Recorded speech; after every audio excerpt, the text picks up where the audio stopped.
Morning. It's a little introduction to a little film I made a couple of days ago with a family trip down to Slapton Sands in Devon. A little look around the bay and to have a little look at the Sherman tank that was pulled out and turned into a memorial by a local chap. So one of the learning things that I take away from the whole process is dogs and family and these little films don't really work. So it's a bit rambly at the end, so apologies for that. But I hope it's of interest and makes you think that actually if you're around the area, it'd be well worth a visit for yourself. So enjoy and hope to see you on the next one. Here's one of the memorials.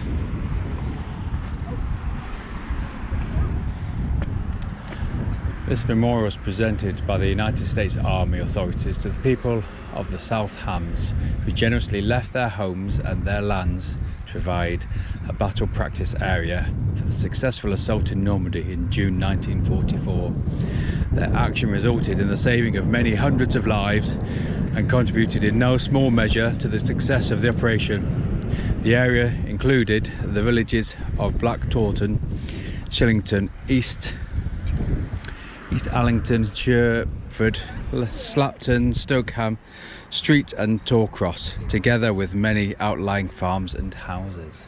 Look at that little Christmas tree. And there's Slapton Lee. That's the freshwater lake on the other side. And it is just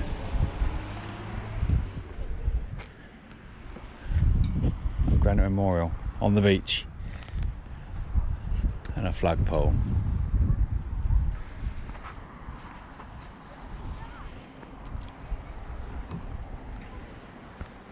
And here's the bay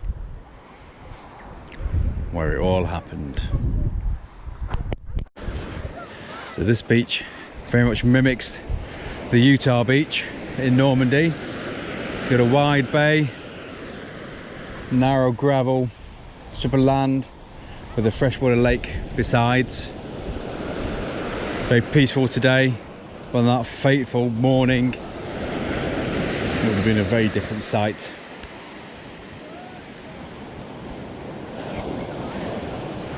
Eisenhower wanted it to be as realistic as possible, so on the actual landings they were going to use lots of live munitions, and that's part of the problem.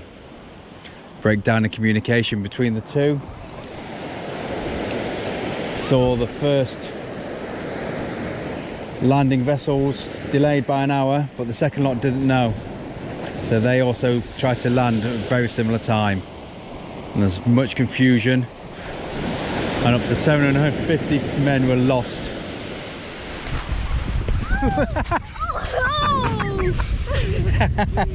My record! Ooh, that came in quick! My record is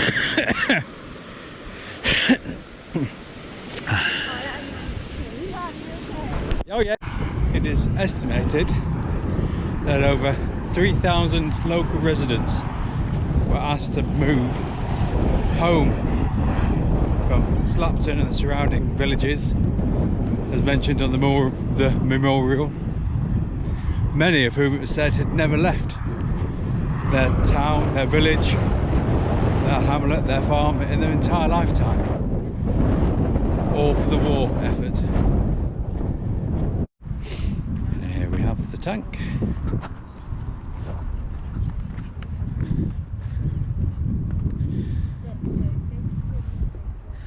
Heavily corroded, thickly painted. $10 US. And 10 years to sort and pull out. Sherman tank.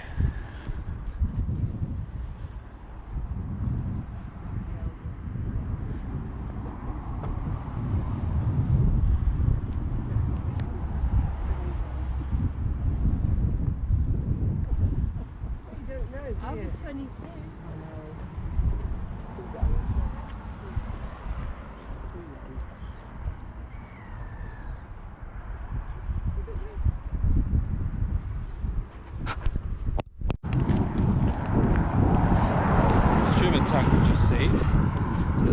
lighthouse at the far end of Slapton Sands is a lifetime's work of a chap called Ken Small.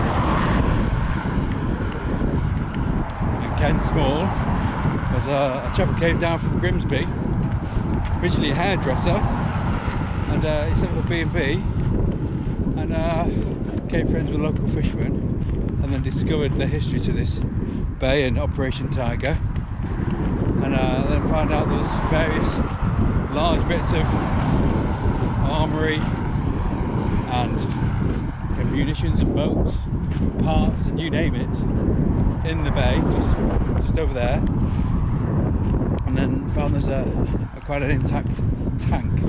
And he spent 10 years negotiating with the American government and local authorities here, and he was able to purchase the tank for $10 US, and it took him 10 years to sort that out and then get it removed and put on there. The local authority, South Hams District Council, I think it would probably be, arranged the plinth and all the rest, but it was Ken who sorted out everything else.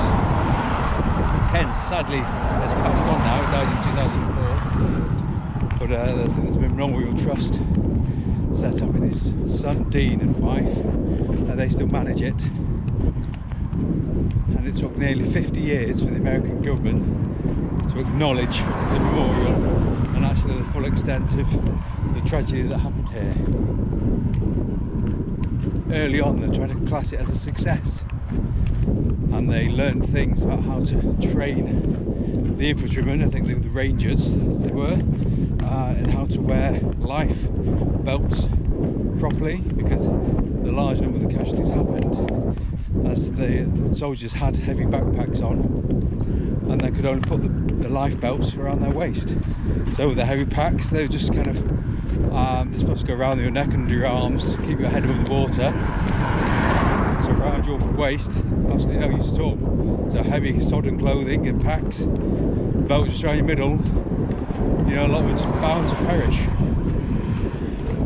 And the other useful thing they said was that all the Allied forces then used the same frequency, radio frequency, which has caused another problem from E-boats, which were the fast German torpedo boats, which attacked a convoy. The convoy was sailing in a straight line rather than the usual zigzag pattern, and that caused quite a few deaths. But apparently one of the reasons why they couldn't return fire when they were first spotted off Portland Bill was that they didn't want to make all the manoeuvres and the equipment and the boats here make known by the Germans. So they kind of thought it was actually better just to keep quiet, so it'll hope for the best in some ways. But then the message was relayed from Portland Bill to Plymouth, but then it never kind of got carried on from Plymouth to here. So in all the confusion, the boats were told to scatter, and then the Germans could just pick them off kind of willy-nilly. And again, lots were lost at that point.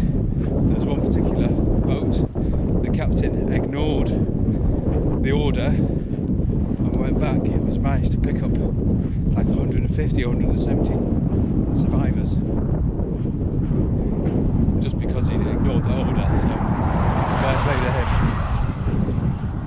This road's quite busy. The whole place is busy and the sun's gone. It's quite windy. I've got a very pulley dog, Willow. Stop pulling. Too much going on. What's available online about Operation Tiger. And Ken actually wrote a small book that's available about specifically the exploits of raising the tank and the memorial. Might be worth getting if it's something that interests you. But now on a day like today, it's lovely, flat, calm sea.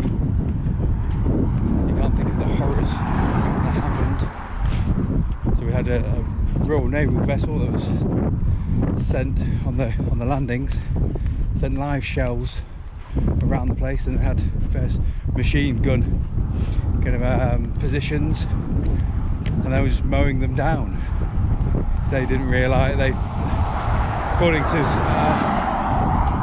some of the Royal Engineers, were then talking to the Americans at that point thought they were firing blanks. And one survivor said it was like watching them fall like 9 pins. It was absolutely awful. The American chap in charge of the whole fiasco later committed suicide. Sadly, but that's a lot of weight to carry on your head.